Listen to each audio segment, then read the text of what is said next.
बिस्मिल्लाहिर्रहमानिर्रहीम। आज हमारा टॉपिक है पॉवर्टी।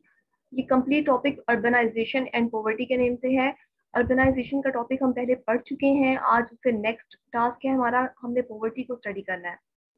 पॉवर्टी जिस तरह के इसके नेम से जाहिर है, ये एक ऐसी कंडीशन, एक ऐसी सिचुएशन को लिंक करने वाली बात है जिसमें हम ये देखते हैं कि बेसिक नेसेसिटीज ऑफ लाइफ कहीं पर भी किसी भी एरिया में किसी कम्युनिटी को नहीं मिल रही, जैसे कि सूरज की रोशनी, हवा, पानी, रहने के लिए रिहाइश और खुराक।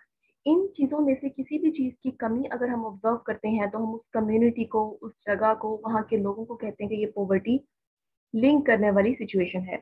तो यहाँ पे poverty links to a condition in which we face deficiency of things like necessary for survival, जैसे कि सूरज की रोशनी, मैंने आपको बताया, हवा, पानी, मिट्टी, खुराक, इन तमाम चीज़ों का मुहैया ना होना। पाकिस्तान एक पोवर्ट कंट्री है। हमारे पाकिस्तान में पॉवर्टी की basic primary reason over population है। जाहिर है एक एरिया में अगर पॉपुलेशन ज़्यादा होगी तो हमें वहाँ पे रहने के लिए, हमें सर्वाइवल के लिए इन बेसिक नेसेसिटीज ऑफ लाइफ की ज़रूरत भी उन लोगों के हिसाब से ज़्यादा होगी। तो अगर कोई इलाका पॉवर्टी को लिंक करता है तो वहाँ पे बेसिक हेल्थ केयर फैसिलिटीज़ नहीं होती, फाइनेंशियल रिसोर्सेज नहीं मिलते, और जाहिर है वो इलाका लैक ऑफ एजुकेशन को लिंक करता है।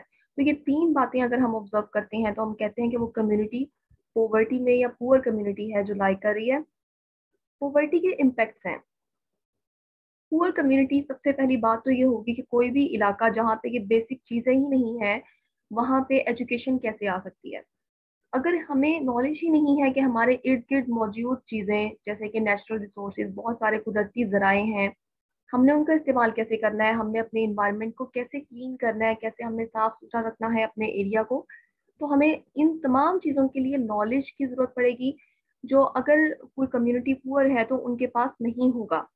ये एक हार्मफुल कंडीशन है, और इस हार्मफुल कंडीशन की बेसिक रीज़न है कि लैक ऑफ नॉलेज। यानी अगर आपने किसी भी एरिया में इन्वायरमेंट को क्लीन करना है, हमने उस जगह को, वहाँ पे मौजूद ज़राए को यूज़ करना है प्रॉपरली, तो हमें एजुकेशन चाहिए होगी। अगर नेचुरल रिसोर्सेज हैं, उनका डिप्लेशन हो रहा है, जैसे कि मैंने आपसे पहले कहा कि पॉवर्टी का एक बड़ा इम्पैक्ट ये है कि नेचुरल रिसोर्सेज का इस्तेमाल, प्रॉपर इस्तेमाल हमें नहीं आएगा, तो नेचुरल रिसोर्सेज डिप्लेट होना स्टार्ट हो जाएंगे। पुअर कम्युनिटी नेचुरल रिसोर्सेज को इस्तेमाल करेगी एट फास्टर रेट। पानी का इस्तेमाल कैसे करना है हमें नहीं पता, हमने कैसे अपने इर्द गिर्द मौजूद वेस्ट को डिस्पोज करना है हमें नहीं पता, या हम उसको बर्न कर देते हैं और इस तरह हम अपनी एयर को पॉल्यूट कर देते हैं। या हम अगर कहीं इंडस्ट्रीज चला रहे हैं और इंडस्ट्रीज में पुअर कम्युनिटी काम कर रही है, उनको नहीं पता कि उन्होंने उस चीज़ को डिस्पोज कैसे करना है, वहाँ के टॉक्सिक केमिकल्स को कैसे उन्होंने वेस्ट को डिस्पोज करना है, तो फिर ये तमाम चीज़ें जो हम देखते हैं कि हमारे इन्वायरमेंट को ख़राब करती हैं, तो ये नेचुरल रिसोर्सेज को भी ख़राब करती हैं। तो डिप्लेशन में हमारे पास नेचुरल रिसोर्सेज का जो आता है, इसमें दो तरह के नेचुरल रिसोर्सेज हैं। या तो नेचुरल रिसोर्सेज रिन्यूएबल हैं या फिर नॉन रिन्यूएबल हैं। रिन्यूएबल मीन्स कि कोई ऐसी चीज़ जिसको आप दोबारा से रिसाइकल कर सकें, रीयूज कर सकें। और नॉन रिन्यूएबल का मतलब ये होता है कि हम किसी चीज़ को रिसाइकल नहीं कर सकते, रीन्यू नहीं कर सकते, उसको आपने एक बार यूज़ कर लिया, then you have to dispose it, और हम उसको बार बार यूज़ नहीं कर सकते। डिप्लेशन ऑफ नेचुरल रिसोर्सेज की बेसिक कॉजेज क्या है? Number one is over population. जाहिर है एक इलाका जहाँ पे बहुत सारे लोग रह रहे हैं, तो वहाँ पे नेचुरल रिसोर्सेज उस हिसाब से कम हो जाएंगे। हमें रहने के लिए रिहाइश चाहिए, हमें बिल्डिंग्स चाहिए, हमें इंडस्ट्रीज उस हिसाब से चाहिए, हमें एजुकेशन चाहिए, हेल्थ केयर फैसिलिटीज चाहिए, जो कि ओवर पॉपुलेटेड एरिया में पॉसिबल नहीं है कि हमने उसको कैसे सस्टेन करना है। अगर एक कम्युनिटी पुअर है और उनको नहीं पता कि उन्होंने कैसे किसी भी लैंड पे फार्मिंग करनी है, उन्हें नहीं पता कि हमने कैसे उस लैंड की न्यूट्रिशनल रिक्वायरमेंट्स को पूरा करना है, तो ये पुअर फार्मिंग प्रैक्टिसेस में आ जाएगा। पुअर फार्मिंग प्रैक्टिसेस आजकल बहुत कॉमन है कि हमें पुअर सॉइल मैनेजमेंट देखने को मिलती है, हमें नहीं पता कि हमने कैसे फार्मिंग करनी है और कैसे हमने फार्म्ड लैंड को ग्रो करना है।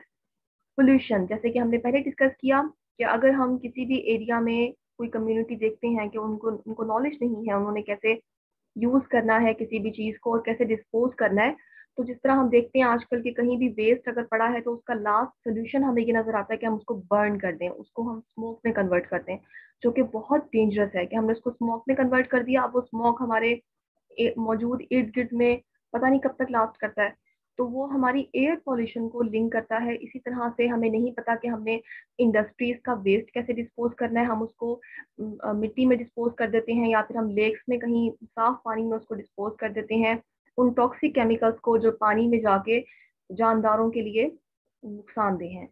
Over consumption of natural resources, हमें नहीं पता कि हमने पानी का इस्तेमाल कैसे करना है। सबसे अच्छी एग्जांपल इसकी वाटर की शॉर्टेजेस या वाटर यूजेज है कि हमें नहीं पता कि हम पानी को कब तक कितना हमने किस क्वांटिटी में यूज करना है, हम उसको ओवर यूज कर रहे होते हैं। हमने कोई भी काम करना है तो हम ये सोचे समझे बगैर कि पानी एक बहुत बड़ी नेमत है, हम उसका बेतरीक इस्तेमाल कर रहे होते हैं। तो ये चीज एक पढ़े लिखे इंसान को समझ में आती है या एक उस कम्युनिटी को समझ में आती है जिसके पास एजुकेशन है, जिसके पास नॉलेज है, जिसके पास बेसिक नेसेसिटीज हैं। अब इसके सॉल्यूशंस क्या हैं? नंबर 1, सबसे पहला इसका अच्छा सॉल्यूशन तो ये है कि किसी भी एरिया में रहने वाले लोगों को प्रॉपरली नॉलेज दिया जाए, proper knowledge of anything apart from it कि हमें हमारे पास ये बेसिक नेसेसिटीज जिसे हमने डिस्कस किया कि हैं कि नहीं है, उसके अलावा कंपेन चलाई जाए और मुख्तलिफ एरिया में जाकर लोगों को ये समझाया जाए कि उन्होंने अपने इर्द गिर्द मौजूद इन्वायरमेंट को क्लीन कैसे करना है। इसके अलावा अब ये सोल्यूशन हैं जैसे कि कंट्रोलिंग डिफॉरेस्टेशन, दरख्तों की कटाई नहीं होनी चाहिए। हम जानते हैं कि पाकिस्तान में रिसेंटली एक कंपेन चलाई गई थी जिसमें 10 बिलियन ट्रीज का टारगेट कंप्लीट करना था टिल 2023।